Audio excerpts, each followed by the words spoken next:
नमस्कार साथियों, आज का विषय है कि हमारे जीवन में घर बनाना सबसे महत्वपूर्ण होता है।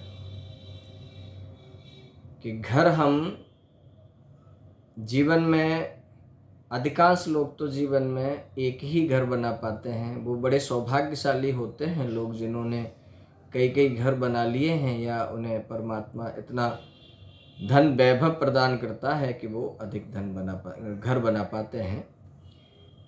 वस्तुतः तो एक घर ही बनाया जाता है और संसार में आने पर घर की बहुत ही महत्ता है। रोटी, कपड़ा और मकान कहा जाता है।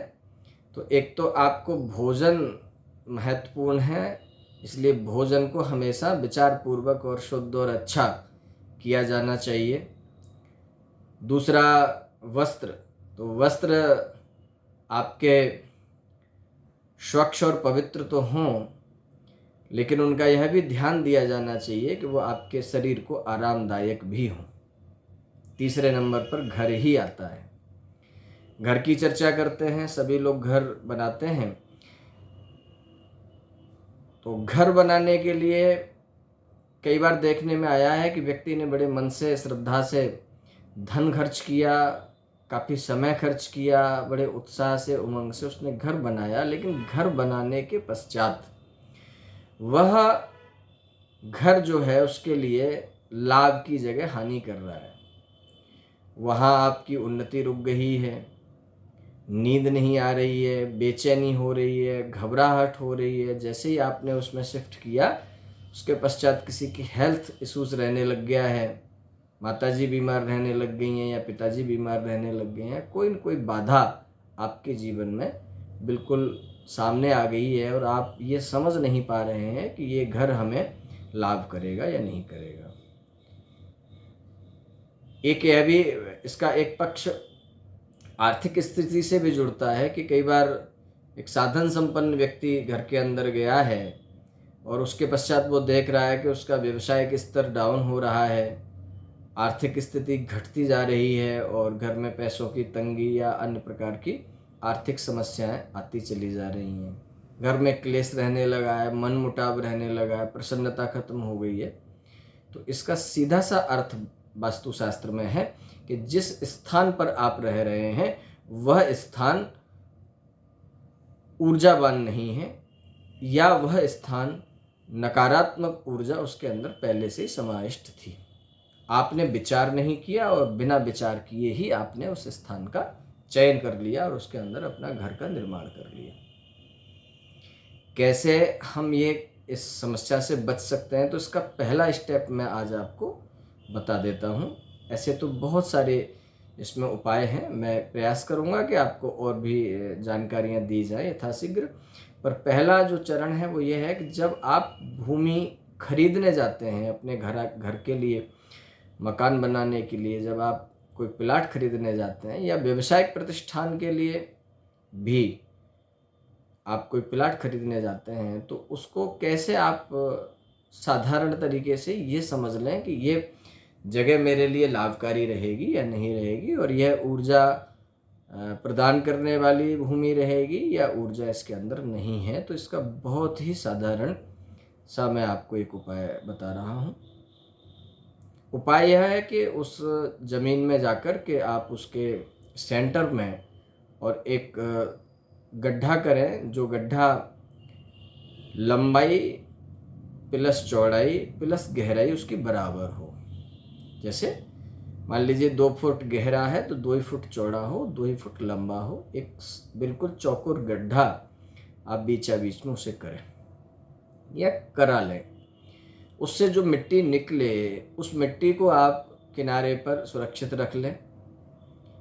अब आती है अगली बारी कि करना क्या है। तो गड्ढे के अंदर आपको शुद्ध पानी डाल दीजिए, आप उसके अंदर पूरा भर दीजिए गड्ढे को, और आप नेक्स्ट डे जाइए और देखिए कि उस गड्ढे में पानी कितना बचा है।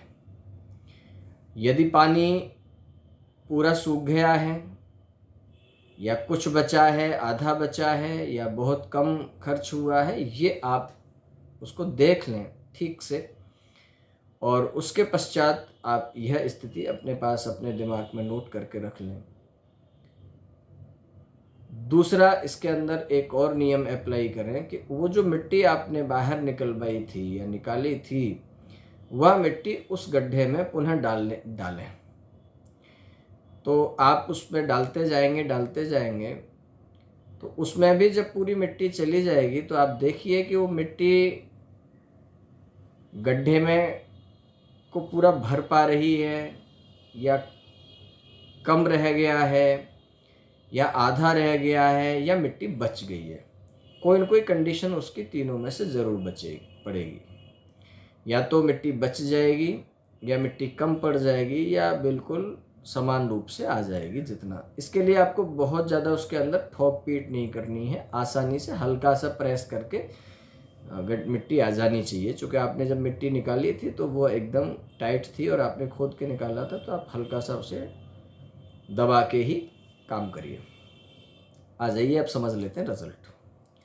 पानी यदि ज़्यादा बचा है, पानी कम सोखा है मिट्टी ने, जितना पानी ज़्यादा बचा है उतनी वो जगह ज़्यादा शुभ है और आपको लाभ करेगी। जितनी मिट्टी बची है अर्थात ओवर हो गई है गड्ढे से, वह भी शुभता का संकेत है। यदि ये दोनों चीज़ें समान हो गई हैं, मिट्टी बराबर पाई गई है और पानी भी बराबर पाया गया है या पानी कम मिट्टी ने सोखा है, तो यह भी भूमि आपके लिए उपयुक्त है। यदि वह कम हो गया है तो भी आपके लिए उपयुक्त है, लेकिन ज़्यादा यदि कम हो गया है तो वो उपयुक्त नहीं है। जैसे पानी पूरा खाली हो गया है या बहुत कम बचा है तो उसे आप छोड़ दीजिए, वह ज़मीन आपके लिए लाभकारी नहीं होगी। इसी तरीके से मिट्टी यदि पूरी नहीं पड़ रही है, जिस गड्ढे से मिट्टी निकली थी उस गड्ढे में पूरा वो उसको फिल नहीं कर पा रहा है, मिट्टी नहीं कर पा रही है उसे पूरा, तो अभी वह प्लॉट या जगह स्थान आपके लिए शुभ नहीं है। आप उसे छोड़ सकते हैं और कहीं दूसरा ऑप्शन आप देख सकते हैं। ये वास्तु में सबसे प्रथम सीढ़ी है, इसे भूमि शोधन के नाम से जाना जाता है। आप चाहें तो इसे अच्छे तिथि बार योग नक्षत्र करण में अर्थात अच्छे मुहूर्त में करेंगे तो इसके परिणाम आपको और भी आश्चर्यचकित और लाभ देने वाले होंगे। जरूर कीजिएगा। आशा है कि आपका जो जीवन का सपना है घर बनाने का, वो निश्चित रूप से यहाँ से शुरू होगा और वो पहली स्टेज आप क्रॉस कर जाएंगे। अगली बार में जब आपका घर निर्माण कैसे होगा उसकी भी आपको जानकारी देंगे। धन्यवाद।